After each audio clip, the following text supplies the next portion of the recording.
राधे राधे, हर हर महादेव। बुध प्रदोष व्रत में आप सभी का स्वागत है। 15 अप्रैल 2026 बुधवार को रखा जाएगा, जो वैशाख माह के कृष्ण पक्ष की त्रयोदशी तिथि पर है। व्रत भगवान शिव और माता पार्वती को समर्पित है, जिसमें प्रदोष काल में पूजा की जाती है। इस दिन व्रती को शिव जी की पूजा अर्चना और व्रत कथा का पाठ करना चाहिए। पहले उद्यापन करना चाहिए। उद्यापन विधान है। उद्यापन करने के एक दिन पहले गणेश जी का पूजन करें। घर में या किसी मंदिर में नाच गाना बजाकर आदि करते हुए रात्रि में जागरण करें।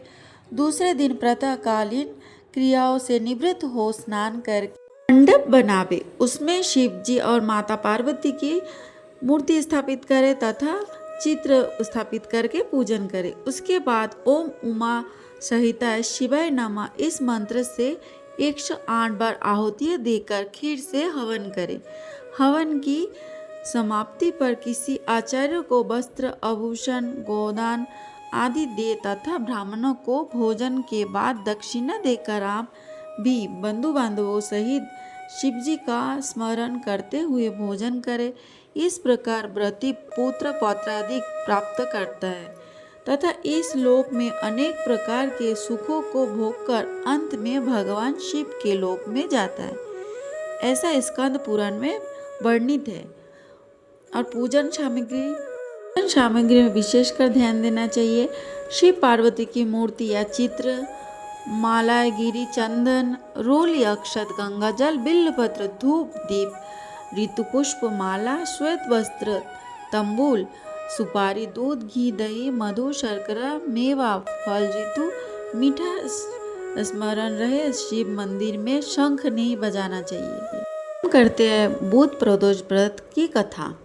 बुधवार के दिन विष्णु भगवान का पूजन, अग्नि में हवन तथा ब्राह्मणों को भोजन कराना चाहिए। इसके पश्चात स्वयं भी दही से युक्त अन्न का भोजन करें।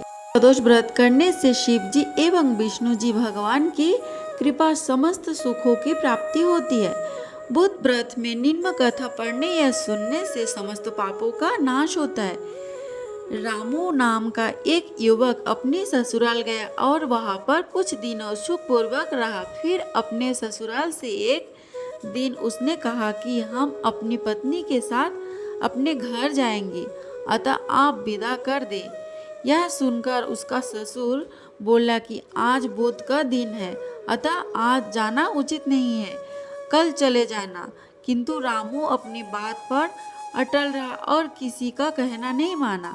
होकर उसके ससुर ने अपनी पुत्री सहित उसको विदा कर दिया, किंतु उसे चिंता लगी रही कि कहीं कोई अनिष्ट ना हो जाए।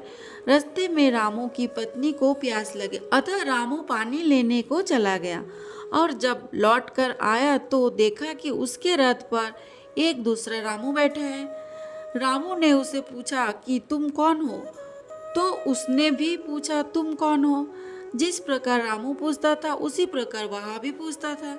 दोनों का रूप एक ही की तरह है, किसी प्रकार का अंतर न था, अतः उसकी पत्नी भी अपने वास्तविक पति को पहचानने में असमर्थ थी। कुछ समय बाद वे दोनों आपस में लड़ने लगे। उधर से राजा की सिपाही जा रहे थे, वे दोनों रामू को पकड़कर ले गए और दूसरा रामू राजा के दरबार से अदृश्य हो गया। तब राजा वह बहुत ही विलाप करता हुआ बोला कि यह बुध देवता के कोप का फल है। थोड़ी ही देर में आकाशवाणी हुई कि रामू ने किसी का कहना ना मानकर बुध को यात्रा की, अतः इसे यह दुख प्राप्त हुआ। यदि यहाँ अपनी ससुराल अपनी पत्नी सहित वापस लौट जाए और बुध देवता की पूजा करके यात्रा करे तो किसी प्रकार का अनिष्ट ना होगा। ने जब आकाशवाणी सुनी तो अपनी पत्नी सहित ससुराल जाकर वहां पर बुध देव की पूजा की और फिर यात्रा की तो सकुशल अपने घर आ गया। रामू और उसकी पत्नी बुध देव के व्रत को करके इस लोक में अनेक प्रकार के सुखों को भोगकर धन पुत्र आदि से युक्त हुए। अतः बुध के दिन यात्रा वर्जित है, किंतु बुध देवता की पूजा करने के बाद यात्रा करने में कोई दोष नहीं होता और अनिष्ट का भय भी नहीं रहता। जिस प्रकार रामू ने धन धान्य पुत्र आदि को प्राप्त करके अनेक सुखों को भोगा और अंत में मुक्ति पाई, प्रकार बुद्ध व्रत करने वाले को धन धान्य पुत्र पौत्र की प्राप्ति होती और सब कष्ट दूर होकर संपूर्ण मनोकामनाएं पूर्ण होते हैं।